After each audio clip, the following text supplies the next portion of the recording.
kayak murid jai langkung. Kan seperti itu, datang tidak diundang.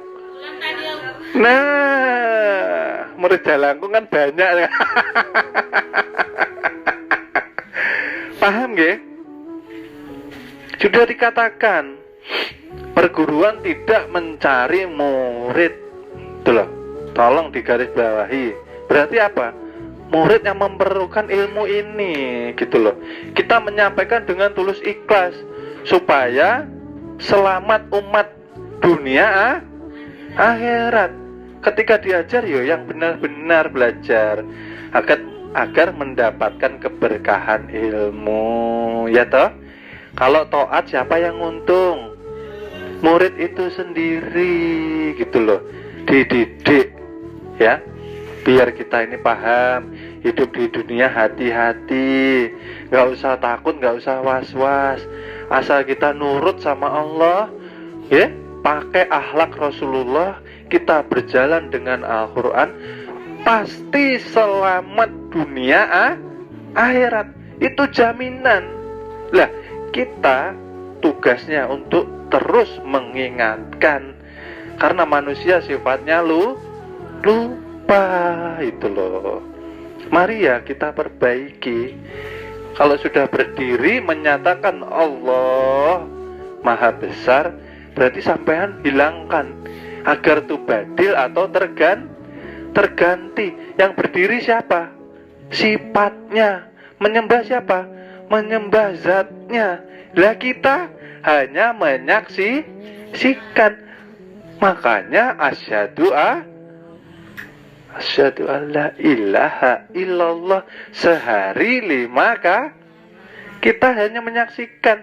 Jangan merasa sampean yang sholat itu loh yang dimaksudkan. Paham lah sampean? Pelan-pelan ini saya. Makanya jangan merasa sedih, jangan merasa susah. Ya, hidup ini yang tenang, hidup yang bahagia. Kita ini esa dengan Allah, sudah tidak kekurangan suatu apapun. Ya, rezeki tinggal menjemput. Asal kita nurut sama Allah, kita cinta sama Rasulullah, pasti selamat, gak usah repot. Yang repot, yang sedih, yang susah, pasti bermasalah dengan Allah dan Rasulullah. Pasti tidak sami'na wa ta'na. Pasti akhlaknya bertentangan dengan Al-Qur'an. Ya itu jelas. Paham ya? Makanya murid perbaiki diri masing-masing. Sekarang tidak perlu mencari kambing hitam. Ya, introspeksi. Kurangnya saya apa? Di dalam nafsu 4 ini yang menguasai saya apa ini kira-kira? Ya, apakah saya sudah lepas dari serakah dunia? Apakah saya sudah terlepas dari ketakutan masalah kemiskinan? Apakah saya sudah terlepas dari hawa api amarah? Ya, apa itu? Pengamukan ya. Kemarahan.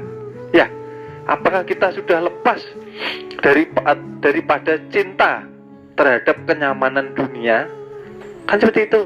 Apakah saya sudah terlepas dari keakuan yang namanya egois, mutmainah? Seperti itu. Ya, itu perlu dipertanyakan ke diri masing-masing. Tidak perlu mencari kebenaran diri. Diri tidak ada yang benar selama kita masih menduakan tuh. Nah, ketika sampai masih merasa diri sendiri, tidak akan sampai. Makanya dikasih jalan ini loh terus. Ya, daim, dikatakan atau dawam, atau memesrakan, atau melenyapkan yang namanya keakuan. Nggih. Nanti kalau sampean sudah lenyap enak, ya.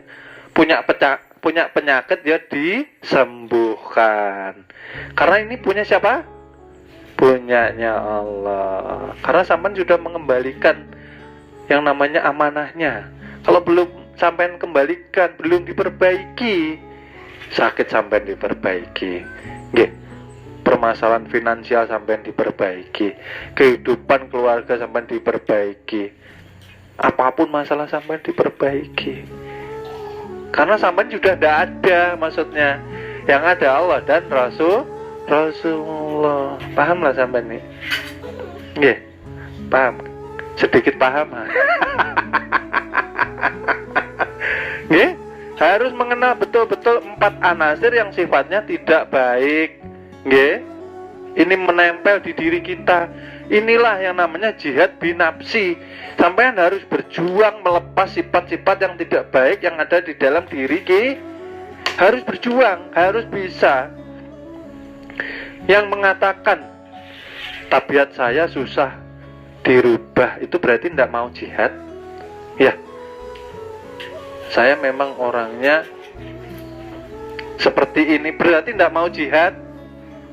Ya, sifat bawaan yang tidak baik pasti bisa dirubah.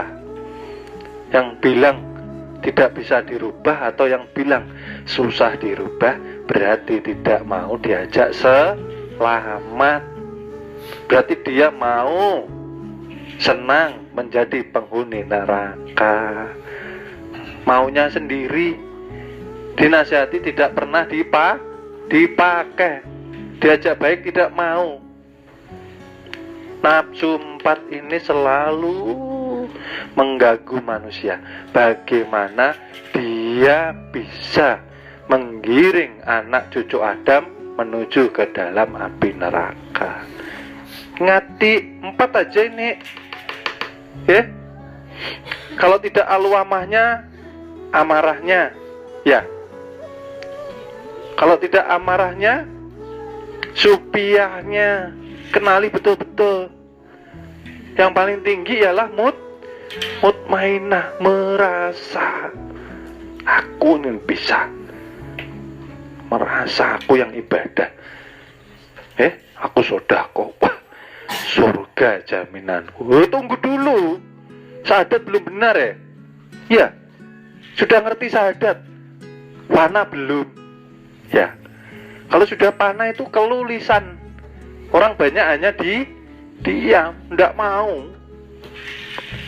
berbicara yang tidak baik, tidak mau. Yang tidak baik berarti apa?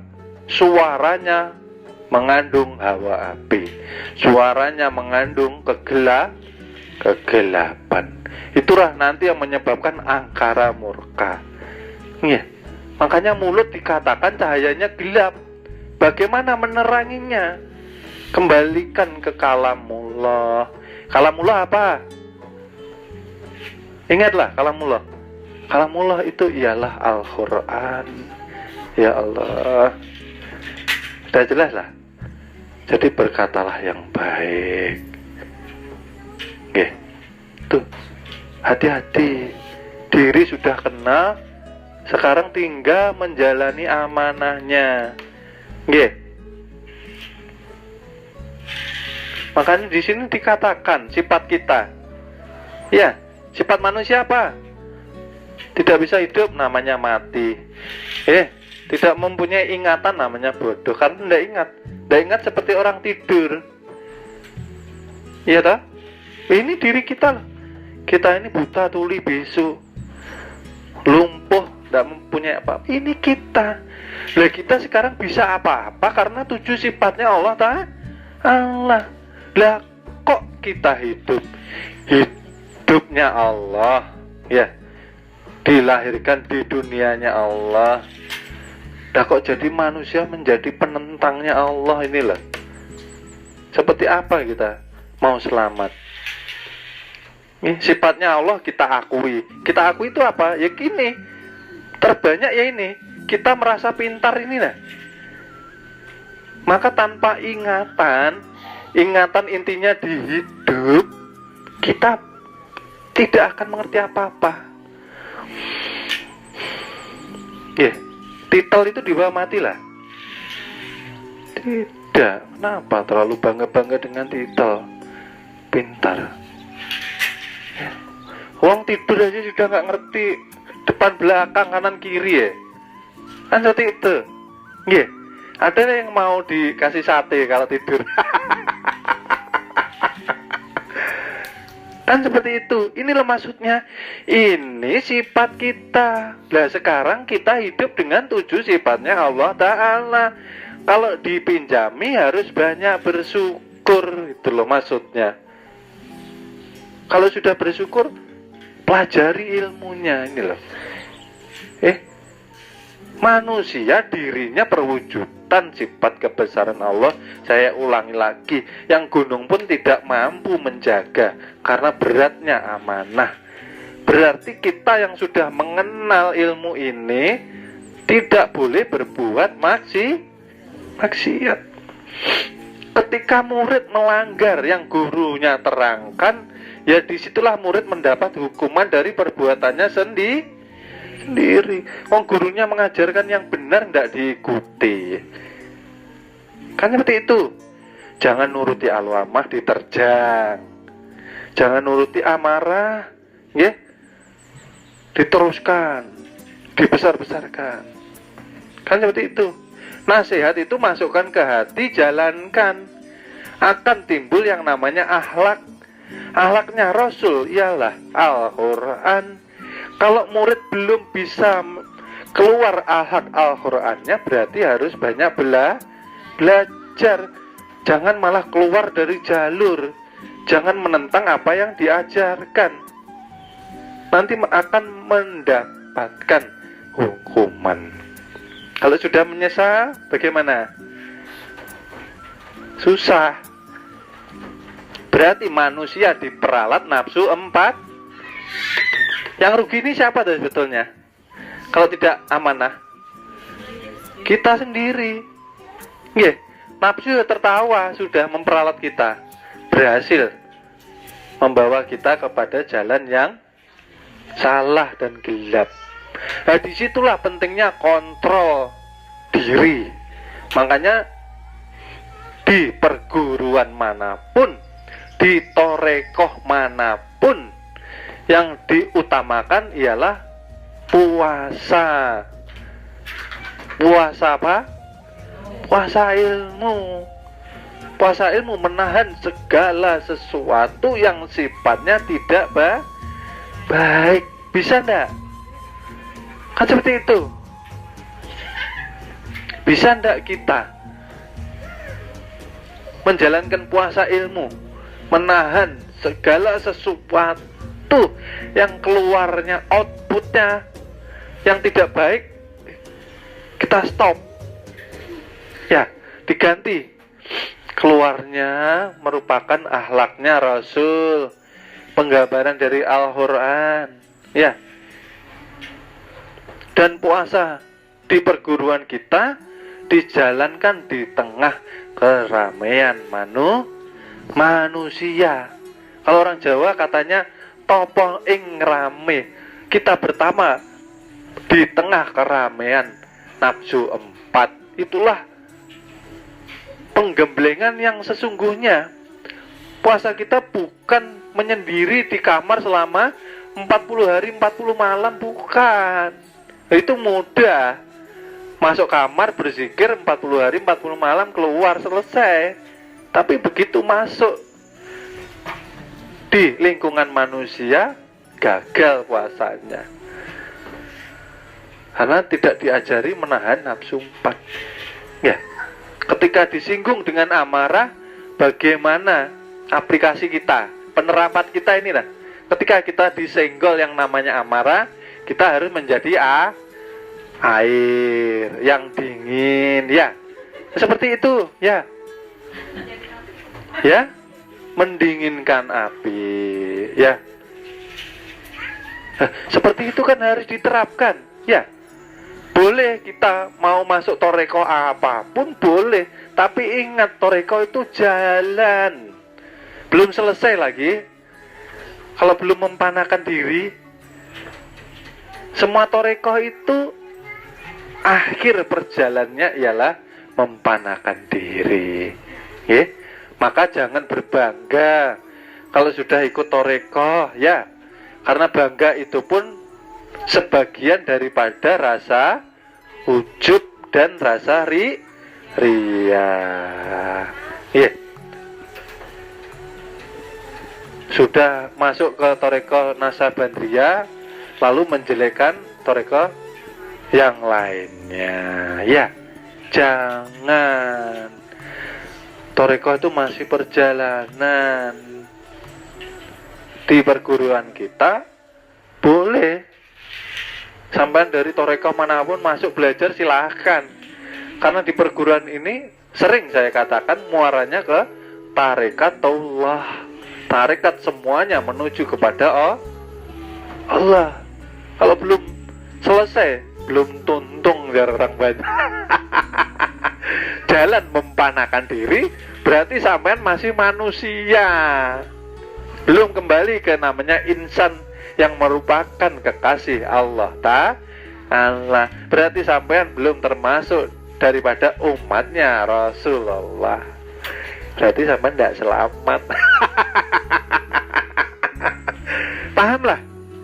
Nah, panakan terus dijalani, terus dilatih berbuat yang baik, ya. Paham nggih? Maka sudah dikatakan, nggih. Di sini makanya sering dikatakan hubungkan rasa, ini maksudnya seperti apa toh? Sampai dapat merasakan. Hubungkan rasa itu seperti apa maksudnya?